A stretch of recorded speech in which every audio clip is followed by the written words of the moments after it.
The world didn't die in a single night. It crumbled, piece by piece, under the weight of panic, death, and the relentless march of the undead. Ethan Graves had always considered himself an average guy. 34, a mechanic in a small Oregon town, divorced with no kids, just a dog named Rusty and a stubborn will to keep moving forward. But when the world changed, when the first infection reports surfaced, he realized forward wasn't an option anymore. It was all about survival. He had seen the news, violent attacks in cities, emergency broadcasts urging people to stay inside. But he hadn't grasped the severity of it until the first screams tore through his neighborhood. That morning, he'd gone to the store for supplies, but the shelves were already stripped bare. People weren't just panicking. They were desperate. By noon, the National Guard had been deployed, blocking roads, ordering evacuations. By evening, the barricades had failed. Ethan stood at his garage window, gripping a crowbar as he watched his quiet suburban street descend into chaos. His neighbor, Mrs. Carter, was being dragged from her front porch by a figure that no longer looked human, wild eyes, mouth dripping with blood. She screamed, but it wasn't the kind of scream that got a response anymore. It was the kind of scream that meant she was already dead. The police sirens that had been blaring all afternoon were now gone. The news anchors, pale-faced and struggling to sound composed, had vanished from the screen, replaced by an emergency alert. Martial law declared. Stay indoors. Do not engage the infected. Ethan stepped back from the window, heart pounding. The house felt too big, too exposed. He needed a plan. He needed to disappear. Rusty whined, pacing nervously as gunshots rang out in the distance. Ethan grabbed his emergency bag, something he had thrown together when the virus first made headlines, and bolted the door. He knew staying here meant death.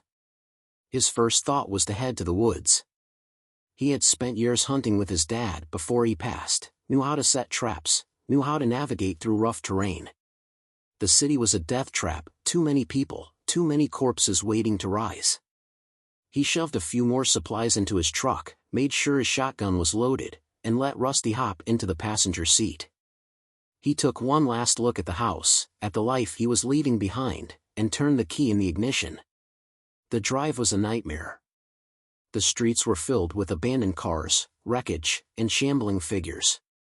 He saw a family trying to escape on foot, a mother dragging her child while her husband fought off an infected with a baseball bat. Ethan wanted to help. But he knew better. Survival wasn't about saving others. Not anymore. It was about making it one more day. As he maneuvered through backroads, he passed what was once a small police station. The front doors were smashed open, and bodies lay sprawled on the steps. Blood smeared the walls. Inside, there were people, or what used to be people. A man in uniform staggered out, his intestines dragging across the pavement. His eyes met Ethan's, lifeless, hungry. Ethan pressed the gas pedal harder. By the time he reached the tree line, the world behind him was burning. Explosions rocked the city skyline. The apocalypse wasn't coming. It was here. The cabin in the woods. The first night was the hardest. Ethan found an old hunting cabin, barely more than 4 walls and a roof, but it was far from civilization. He barricaded the doors with whatever he could find and lit a small fire to keep warm. Rusty stayed close, ears alert to every noise. The forest should have been quiet, but the distant groans, the snapping of twigs, told Ethan they weren't alone. As he sat there, shotgun in hand, he thought about what came next. The world as he knew it was gone. Food would become scarce. Water, even scarcer. Supplies would dwindle. And the undead, they wouldn't stop. Could he really last a year? One day at a time, he told himself. One day at a time. Coming up in part 2. Ethan starts preparing for long-term survival. The first real encounter with an infected in the wilderness.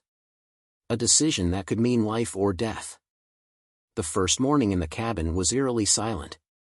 No buzzing of distant traffic, no morning news murmuring in the background, just the sound of the wind rustling through the trees.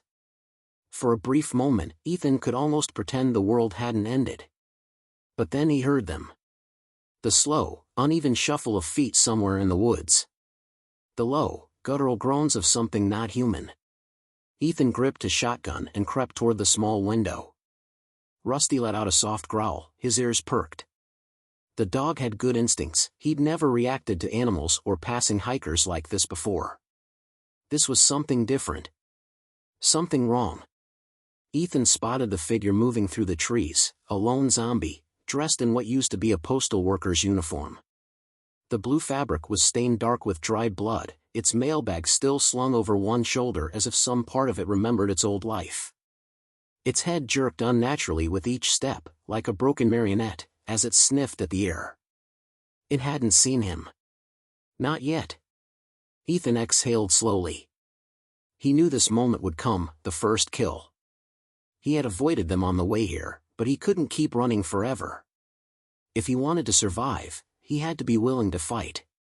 He stepped outside, moving carefully across the frost-covered ground. The zombie's head snapped in his direction, milky white eyes locking onto him. It let out a sharp, wheezing hiss. And then it charged. Ethan had expected it to be slow, clumsy. It wasn't. It moved with horrifying speed, stumbling but never stopping. He raised his shotgun, aimed for the head, and fired. Boom! The zombie's skull exploded like a rotten melon, spraying the ground with blackened blood and chunks of decayed flesh. The body collapsed mid-stride, twitching before going still. Ethan's heart pounded. His hands were shaking. The adrenaline rush was unlike anything he'd ever felt. Rusty barked, pacing anxiously around the body. "Yeah, buddy," Ethan muttered, wiping sweat from his brow. "I know. That was too damn close." A harsh reality. He dragged the corpse deeper into the woods, burying it beneath a pile of branches and snow. The stench was unbearable, the sight even worse. He had no idea if corpses could still be dangerous, if the infection could spread through the air or blood. Better safe than sorry. Back at the cabin, Ethan took inventory. 2 weeks' worth of canned food. 1 gallon of water. A hunting knife, an axe, and a half-box of shotgun shells. A first aid kit. A hand-cranked radio. Not enough. Not even close. If he wanted to last a year, he'd need more of everything. Food, water, ammo, a real plan. His best bet? The old general store about 10 miles south. It had been a small, family-run place. Maybe people had looted the bigger chain stores first. Maybe there was something left. But 10 miles meant leaving the safety of the cabin. He didn't like it. But hunger would come for him sooner than the dead did if he didn't act. The road to hell. Ethan set out at dawn, Rusty trotting beside him. The road was cracked and lifeless, abandoned cars rusting in the cold. He kept his shotgun ready, eyes scanning every tree, every overturned vehicle. Then he heard it. A low growl, different from a zombie's moan. Something alive. Rusty's ears flattened, his tail low. Ethan tightened his grip on the shotgun. From behind a truck, a pair of glowing yellow eyes emerged, a wolf. No, not just one. A pack. Their ribs stuck out, their fur matted and dirty. Desperation had made them bold. The leader, a massive gray beast with a torn ear, took a step forward, lips curled back in a snarl. Ethan raised his shotgun. The wolves didn't fear humans anymore. The world had changed. And survival was no longer just about fighting the dead. It was about outlasting the living.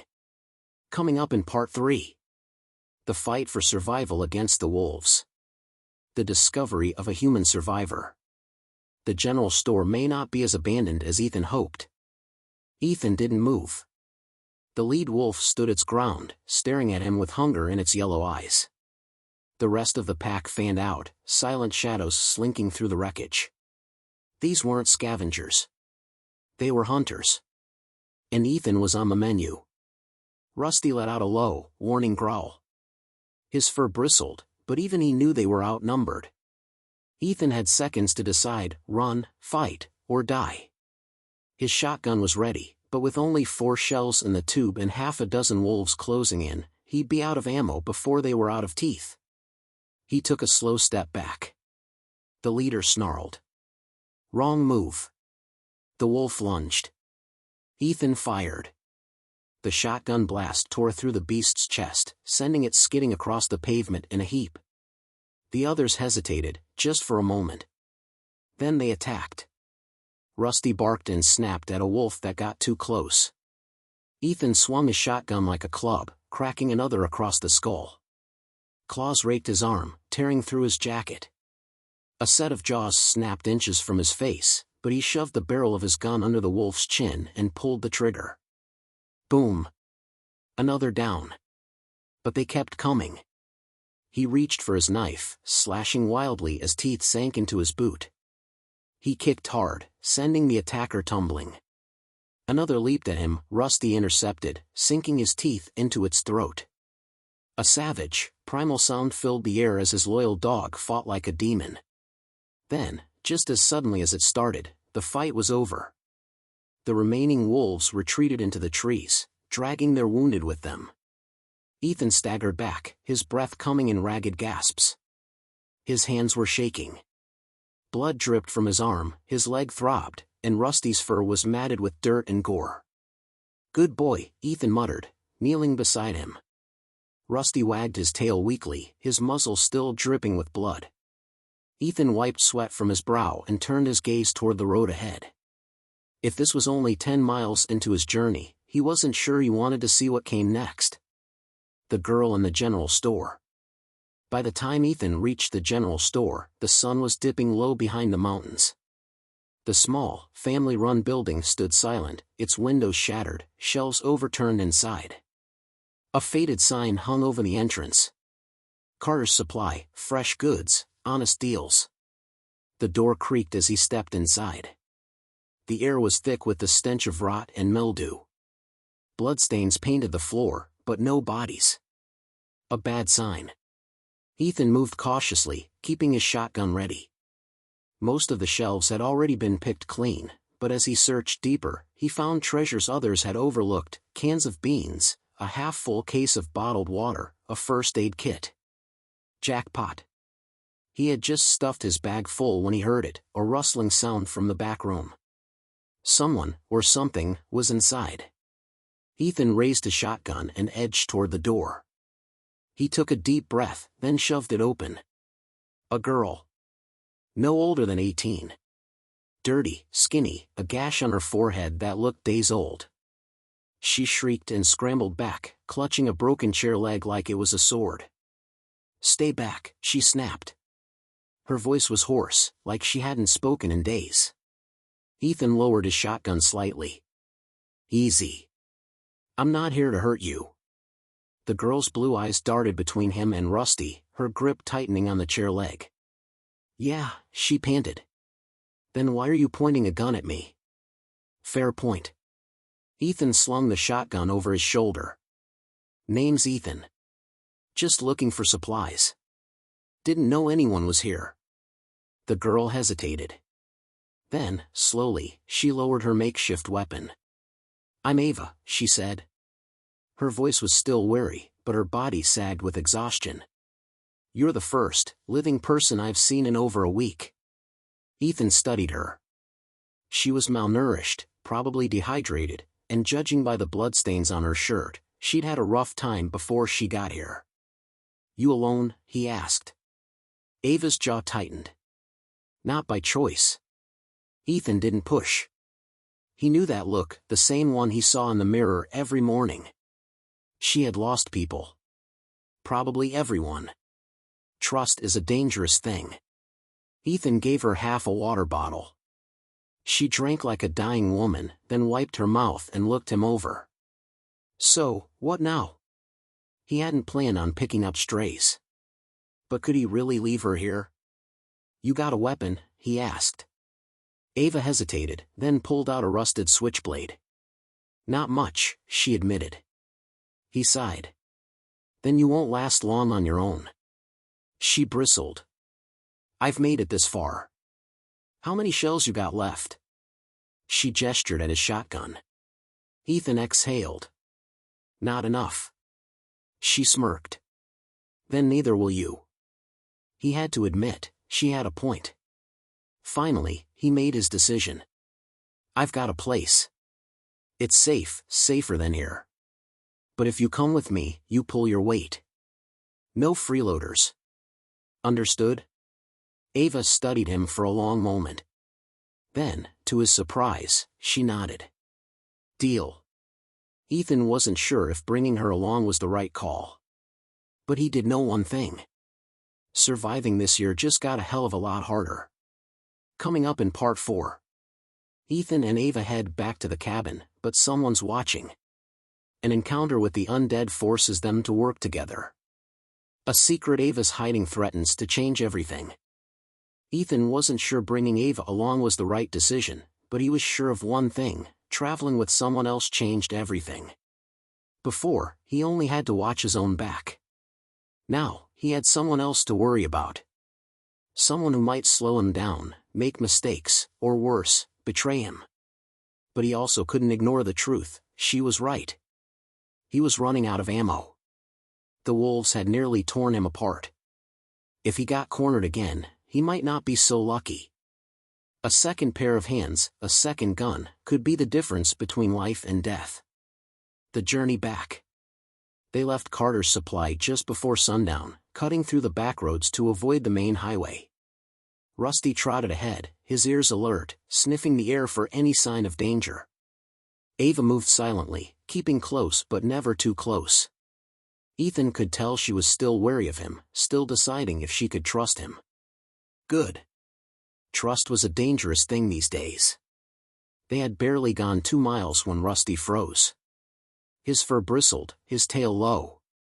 Ethan stopped. Listened. The wind rustled through the trees. But underneath it, something else. A twig snapped. Not an animal. Footsteps.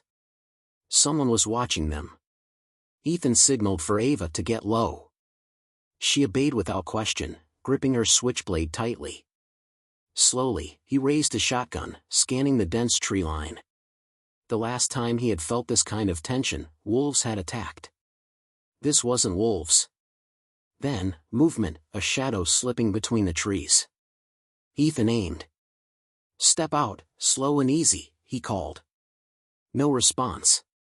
The figure remained hidden, crouched low in the underbrush. Ava shifted beside him. We should go. Ethan wasn't sure. If they turned their backs, they might get ambushed. If they stayed too long, they risked drawing attention. He made the call. Move, but stay sharp. They picked up the pace, heading deeper into the woods toward the cabin. Every few steps, Ethan glanced over his shoulder. The feeling didn't leave. They were being followed. No safe haven. By the time they reached the cabin, the sky had turned dark. Ethan wasted no time reinforcing the barricades, double-checking every entrance. Rusty paced near the door, still uneasy. Ava looked around, taking in her new surroundings. Not bad, she admitted. Could use some work. Ethan grunted, setting down his shotgun. You don't like it, you can sleep outside. Ava rolled her eyes. Charming. She explored a bit, checking the small storage room where Ethan kept his supplies. She didn't say anything, but he saw the way her eyes lingered on the food. She was hungrier than she let on. Ethan tossed her a can of beans and a spoon. Eat. We'll talk in the morning. Ava hesitated, then nodded. That night, Ethan barely slept. He stayed near the window, watching the trees, the shotgun across his lap.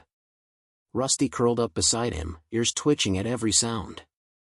Somewhere in the darkness, something was out there. And Ethan had a sinking feeling this wasn't over. Ava's secret. Morning came too soon. Ethan woke to the sound of Ava rummaging through the supply closet. Looking for something, he asked, rubbing his eyes. She jumped, quickly stepping back. Just checking inventory. Ethan didn't buy it. But he let it slide, for now. Instead, he grabbed a shotgun and headed outside. They needed to talk. Ava followed, arms crossed. "You're hiding something," Ethan said bluntly. Ava stiffened. "Excuse me? You were holed up in that store for days. You barely had food. No real weapon. So how'd you survive?" Ava's jaw tightened. She hesitated. Too long. Then she sighed. "Fine. You want the truth?" Ethan said nothing, waiting. Ava looked down, then back up, her blue eyes harder than before. "I wasn't alone. I was with a group. A few survivors from the city. We thought we could make it together." Ethan frowned. "What happened?" Ava exhaled. "Same thing that happens to everyone. We got overrun. People died. We ran. One by one. I lost them." Ethan studied her, searching for a lie. He didn't find one. But he also wasn't convinced she had told him everything. He was about to press further when Rusty growled. Both of them turned toward the tree line. There, standing just at the edge of the woods, a man. Tall, bearded, wearing a tattered coat and holding a rifle. He wasn't a zombie. But the look in his eyes told Ethan he was just as dangerous. The man took a step forward, tilting his head.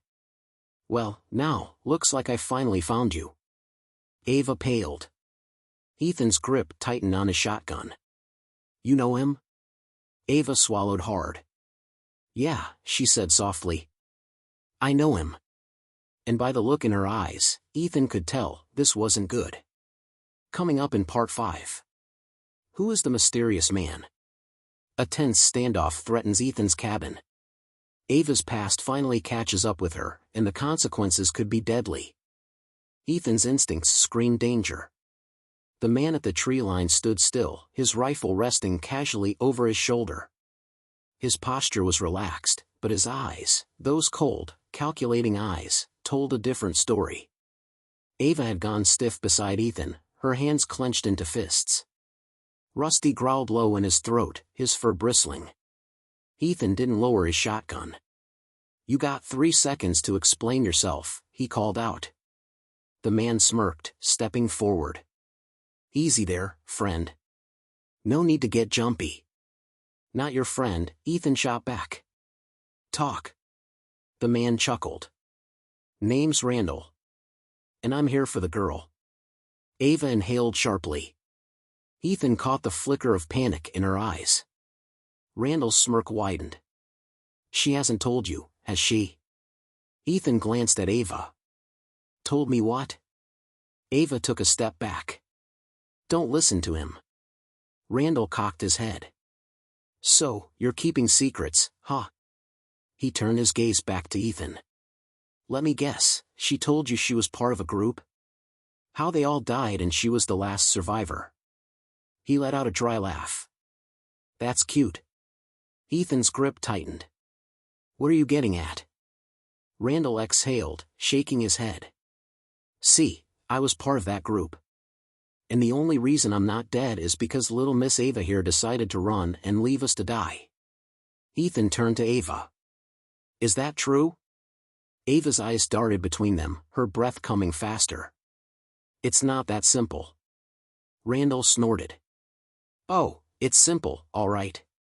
We were surrounded, outnumbered. We had a plan. But she panicked. Took our supplies and bolted. Left us to get ripped apart." Ethan felt his stomach turn. Was that true? Had he brought a coward into his home? Ava shook her head furiously. "No. He's twisting it. They were already dead, I swear. There was nothing I could do." Ethan studied her, trying to read between the lines. She looked desperate, but was it desperation to be believed, or desperation to cover a lie?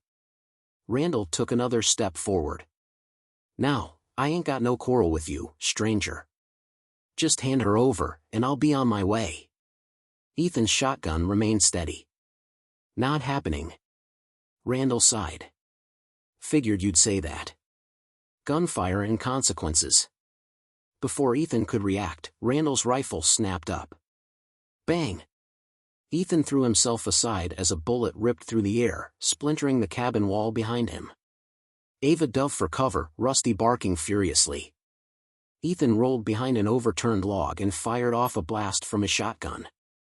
The buckshot shredded tree bark, forcing Randall to duck. Bad call, stranger. Randall shouted. Ethan peeked out, saw Randall shifting positions. He was fast. Trained. Not some desperate scavenger, he was a killer. Another shot rang out.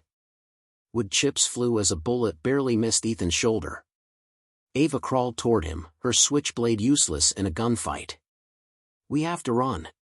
Ethan gritted his teeth. Running meant leaving supplies behind. Leaving cover behind. Randall fired again, this time at Ava.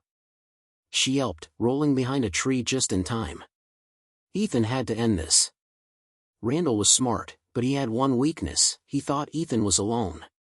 He signaled to Rusty with a quick hand motion. The dog understood immediately. Rusty bolted from behind cover, zigzagging through the trees, snarling like a demon. Randall cursed and fired, missing wildly as the dog lunged. That was Ethan's chance. He stepped out and squeezed the trigger. Boom! The shotgun blast slammed into Randall's side, sending him staggering back. His rifle fell from his hands. But the bastard didn't go down. Bleeding but still standing, Randall reached for a knife at his belt, just as Rusty tackled him to the ground. Ethan didn't hesitate. He stormed forward, kicking the rifle out of reach and planting a boot on Randall's chest. He pressed the shotgun barrel against the man's skull. Randall coughed, blood trickling from his lips. Go ahead, he rasped. Do it. Ethan hesitated. Randall was dangerous. If he let him go, he'd come back. But execution? He wasn't sure if he was ready to cross that line. Then, Ava stepped beside him, her face cold. He's not going to stop, she said quietly. He'll kill us both. Randall grinned weakly. Smart girl. Ethan exhaled, his finger hovering over the trigger. Then, rustling in the trees. Not wolves. Not survivors. Something worse. Randall's shot had drawn them. The dead. A new problem. The first zombie emerged from the trees, its rotting face half-eaten, eyes dull and empty. More followed. Randall laughed weakly. Well, now, ain't that a twist? Ethan had seconds to decide. Killing Randall would cost precious time. But if he let him go, the man might try again later. He looked at Ava. She gave him a single, determined nod. Ethan cursed and yanked Randall to his feet. You want to live? Then fight. Randall staggered, holding his wounded side. You're crazy. Ethan pumped his shotgun. You're welcome. The zombies came fast. Ethan fired, blowing one apart. Rusty tore into another. Randall, wounded or not, fought like hell, using his knife to stab a ghoul in the eye. Ava ducked under a grabbing hand and drove her switchblade into a zombie's skull. For a few chaotic minutes, it was nothing but blood, gunfire, and the screams of the dead. Then, silence. Panting, Ethan reloaded.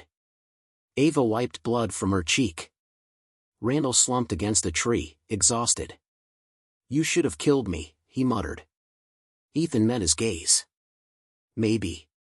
But for now, the man had earned a chance. Randall let out a breathless chuckle. Guess that means I owe you one. Ethan didn't respond. Because as he looked out at the horizon, he saw something that made his stomach turn. Smoke.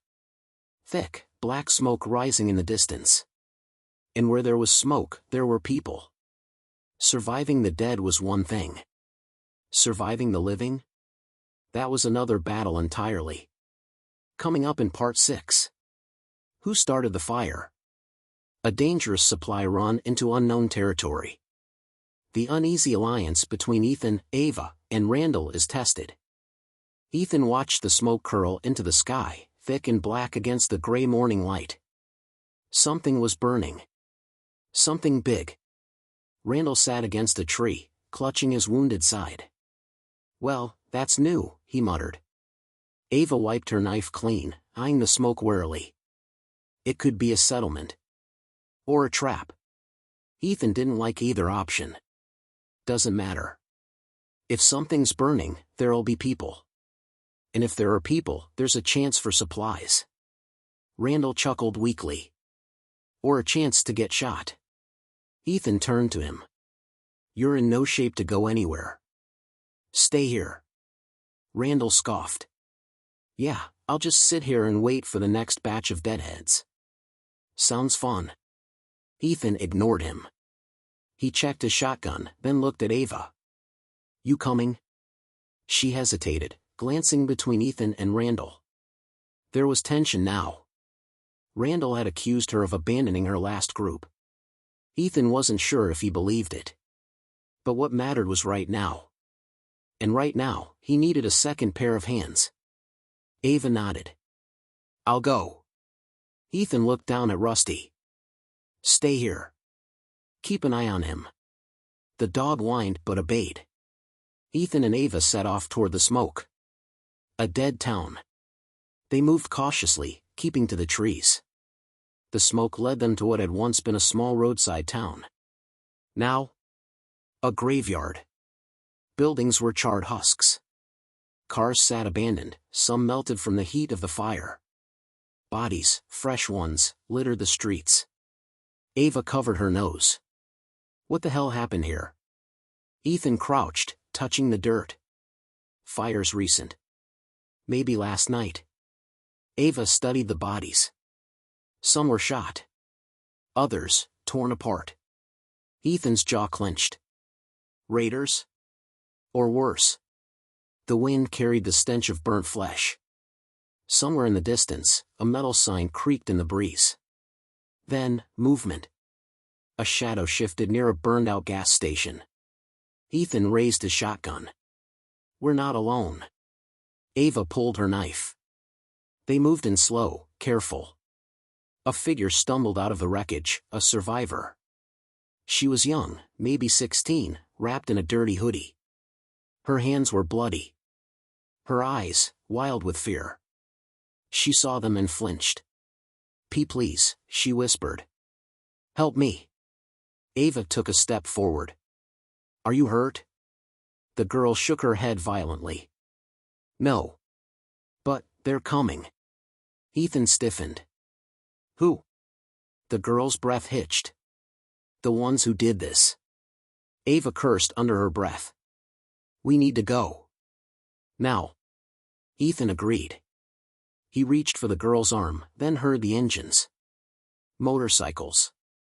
Coming fast. The killers arrive. Ethan grabbed the girl and pulled her into cover behind a burned truck. Ava dropped beside them. The roar of engines filled the air. Then they came. 6 men on motorcycles, clad in mismatched armor, faces hidden behind skull-painted helmets. Raiders. The leader was massive, with a machete strapped to his back and a shotgun slung across his chest. He surveyed the destruction, nodding with satisfaction. "Not bad," he muttered. "Waste of bullets, but fun's fun." Ava tensed beside Ethan. She recognized them. Ethan whispered, "Friends of yours?" Ava's expression darkened. "Not even close." The leader dismounted. "Find the girl." She didn't get far. Ethan's pulse quickened.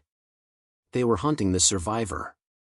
One of the raiders kicked over a body, checking for signs of life.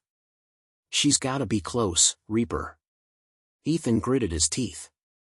Reaper. He'd heard the name before. A merciless killer. A man who took what he wanted and left nothing but corpses behind. Ava's grip tightened on her knife. "We can't fight them all," she whispered. Ethan agreed. "Then we stay quiet. Let them move on." But the girl was shaking. She was terrified. And terrified people made mistakes. Her breath came fast. Too fast. She shifted, her foot knocked a metal can. The sound rang out like a gunshot. Reaper's head snapped toward them. Well, he murmured. Looks like we got ourselves some rats. The fight for survival. Ethan moved first. He grabbed the girl and shoved her toward Ava. Run. Then he swung his shotgun up and fired. Boom. The raider closest to them took the blast to the chest and went down screaming. Reaper didn't flinch. Kill them. Ava grabbed the girl and bolted. Ethan followed, ducking behind wreckage as bullets ripped through metal and glass. They sprinted through the ruined town, dodging fire. Ava led them into an abandoned diner. We can't outrun them. Ethan reloaded. Then we fight smart. They flipped tables, making cover. The first raider kicked the door open. Ava threw her knife. It buried in his throat. The second raider rushed in, raising a bat. Ethan blasted him point blank. 2 down. But more were coming. Reaper stood outside, watching. He wasn't rushing in. Ethan realized why. A low, guttural moan echoed from the distance. The gunfire had attracted zombies. A dangerous gamble. Ethan looked at Ava. We use them. She frowned. Use what? He motioned outside. The dead. If we time it right, we let them do the work. Ava's eyes widened, then she grinned. The first zombies shambled onto the street. The raiders turned, distracted. Ethan kicked open the diner door. Hey, Reaper. Reaper turned just as Ethan fired, not at him. At the gas station behind him. Boom. The explosion rocked the street. Fire erupted, sending debris flying. The shockwave knocked Reaper and his men down, and drew every zombie for miles. Ava grabbed the girl's hand. Move. They sprinted past the chaos. The last thing Ethan saw was Reaper, staring at him through the smoke, alive, but furious. This wasn't over. But for now, they were free. As they disappeared into the woods, the girl gasped, "You saved me." Ethan just reloaded. Don't thank me yet. Because Reaper would be coming. And next time? It would be war. Coming up in Part 7. Reaper's revenge begins. The girl's past is revealed. A desperate plan to fight back. They ran. The forest swallowed them, thick with tangled roots and dead leaves that crunched beneath their boots. The girl, her name was Lucy, she'd finally told them, kept pace, her breath ragged but determined. Ethan knew they'd bought minutes at best. Reaper wasn't the type to let things go. And sure enough, behind them, the sound of motorcycles roared to life. They're coming, Ava panted. Ethan grabbed her arm, steering them toward the river ahead. Then we make them lose the trail. Into the river. The water was freezing. Ethan waded in first, motioning for the others to follow. Lucy hesitated, shivering. They'll see us. Not if we move fast, Ethan muttered. They slogged through, keeping low. The current tugged at their legs, but Ethan forced himself to push forward. The distant hum of motorcycles grew louder. Ava looked back. They're close. Ethan grabbed a low-hanging branch, pulling himself onto the far bank. Ava climbed out next, helping Lucy. Then they ran again, dripping wet, leaving no footprints. The raiders reached the river moments later. Ethan, hidden behind a thicket of trees, watched as Reaper dismounted his bike. He scanned the water, his expression unreadable. One of his men grunted. They either crossed or drowned. Reaper didn't respond. He just lit a cigarette, took a slow drag, then exhaled. Then, to Ethan's horror, he smiled. They've got a hideout, he said. People like them always do. Ethan's blood ran cold. Reaper wasn't just chasing them. He was planning something worse.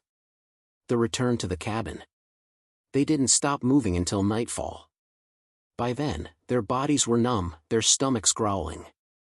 When they finally reached the cabin, Rusty bolted out to greet them, barking excitedly. Randall was still there, sitting on the porch with his rifle. "Well, look who made it back alive." His eyes flicked to Lucy. "And brought a friend." "No time to explain," Ethan said. "Pack what you can. We need to leave." Randall frowned. "Leave? Why?" Ethan's jaw tightened. "Because Reaper knows we're out here. And if he finds us, this place is gone." Randall cursed under his breath. "Great. Just great." Lucy looked down, hugging herself. "I'm sorry." Ava put a hand on her shoulder. "It's not your fault." Randall scoffed. "Like hell it isn't. What did you do to piss off a psycho like Reaper?" Lucy swallowed hard. I escaped." Randall's eyebrows lifted. "Escaped? From where?" Lucy hesitated, then finally whispered. "His camp. The truth about Reaper's camp." Ethan stiffened. "You were one of his people?" Lucy shook her head violently. "No. I was a prisoner. Him and his gang, they take people. They keep them as workers, or worse." Her voice cracked. "If they don't need you, they kill you." Ethan's stomach twisted. Randall exhaled.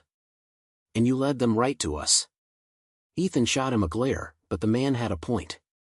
Lucy wiped her eyes. "I didn't mean to. I just wanted to be free." Ava knelt beside her. "You are free. But if we don't do something fast, none of us will be for long." Ethan nodded. "She's right. We can't run forever. If we leave now, we'll just be hunted down." Randall folded his arms. "So what? You want to fight a guy with a whole damn army?" Ethan looked toward the trees, where the moon cast long shadows over the darkened forest. He wasn't a soldier. He wasn't a hero. But if they ran now, they'd never stop running. Ethan turned back to the group, voice firm. "We set a trap. Preparing for war." The cabin wasn't a fortress. But Ethan knew the land. He and Ava spent the night rigging booby traps, spiked pits, tripwires, and explosives made from scavenged supplies. Randall climbed onto the roof, setting up a sniper perch. Lucy, despite her fear, helped sharpen stakes. By dawn, the battlefield was ready. Ethan stood at the cabin's window, gripping his shotgun. Rusty growled low in his throat. The distant sound of motorcycles echoed through the trees. Ava stepped beside Ethan, her knife gleaming in the morning light. "You think we'll survive this?" Ethan exhaled. "We'll find out soon enough." Because Reaper was coming. And only one side was leaving alive. Coming up in Part 8, the final battle. Reaper's attack begins. A brutal fight for survival. The fate of Ethan, Ava, and the others. The morning was eerily still. Ethan stood by the window, shotgun in hand, watching the tree line. Waiting. Rusty's ears were flat, a low growl rumbling from his throat. Ava tightened the straps on her vest, her knife within easy reach. Randall adjusted his rifle scope from his perch on the roof. "They'll be here soon," he muttered. Lucy swallowed hard. She had a pistol now, though her hands trembled as she held it. Then, the sound they had all been dreading. Engines. The distant hum of motorcycles grew louder, the rumble vibrating through the ground. Randall cursed. "Here they come." Ethan steadied his breathing. This was it. Reaper's arrival. The first raiders appeared between the trees, engines roaring. They spread out, circling the cabin. Reaper rode at the front, his machete strapped across his back, a shotgun resting against his leg. He looked at the cabin, then exhaled a slow, deliberate breath. Then he smiled. Ethan's grip tightened. Reaper dismounted, his men following. They moved with a dangerous confidence. Ethan knew why. They outnumbered him. They had more firepower. But they didn't know the land like he did. Reaper took a step forward, arms spread. "Ethan, my friend. Let's not drag this out. Give me the girl, and I'll let the rest of you walk away." Lucy's breath hitched. She shrank back. Ethan didn't move. "Not happening." Reaper sighed, shaking his head. "See, I was hoping you'd say that." He nodded to his men. The first shot rang out. The trap is sprung. The raiders charged. Randall fired first, dropping one instantly. Ethan pulled the trigger, boom. A raider went flying as a shotgun tore through him. Ava ducked behind the porch, knife at the ready. The first raider to reach her swung a bat. She dodged, slashed his throat, then kicked his body aside. Then the traps kicked in. One raider sprinted toward the cabin, his foot hit a tripwire. A spike trap impaled him. Another ran through the tall grass, and fell into a pit of sharpened stakes. Screams filled the air. Ethan reloaded. They were holding them off. But not for long. The counterattack. Reaper didn't flinch as his men died. Instead, he raised his shotgun and fired directly at the cabin. Boom. The front door splintered. More raiders surged forward. Ava stabbed one in the gut, twisting the blade before yanking it free. Blood sprayed across the dirt. Randall picked off another, but then his rifle jammed. Damn it. A raider rushed him. Randall barely had time to draw his pistol. Ethan saw it happen, but he had his own problem. Reaper was coming straight for him. Ethan barely dodged as a machete swung past his face. Reaper was fast. Too fast. Ethan swung his shotgun like a club. Reaper ducked and kicked him in the chest. Ethan hit the ground hard, gasping for air. Reaper loomed over him, machete raised. "You put up a fight," he admitted. "But it's over. The tide turns." Then, Rusty leaped. The dog latched onto Reaper's arm, snarling and biting. Reaper roared, trying to shake him off. Ava sprinted forward, slashing at Reaper's side, but he backhanded her hard, sending her sprawling. Ethan grabbed his shotgun, but Reaper kicked it away. Lucy stood behind him, shaking. Ethan turned to her. "Lucy, run." But she didn't run. She raised her pistol. Bang! The bullet hit Reaper in the shoulder. He staggered, eyes widening in shock. Lucy's hands trembled, but she didn't lower the gun. "This is for all the people you killed," she whispered. She fired again. Bang! The bullet hit his chest.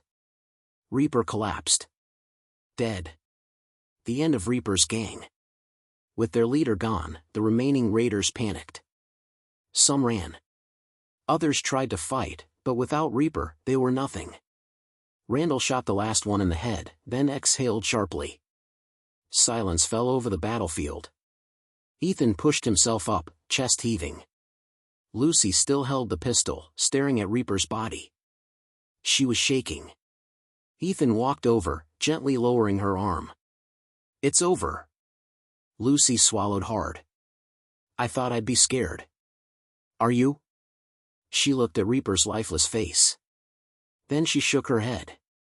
"No." 1 year later. The world was still broken. The dead still roamed. But they survived. Randall had stayed with them, helping fortify the cabin. Ava and Ethan had become something like leaders. And Lucy? She was no longer the scared girl they had met that night. She was strong. Ethan sat on the porch, watching the sun rise. Rusty lay at his feet, tail wagging lazily. Ava joined him, handing him a cup of old, stale coffee.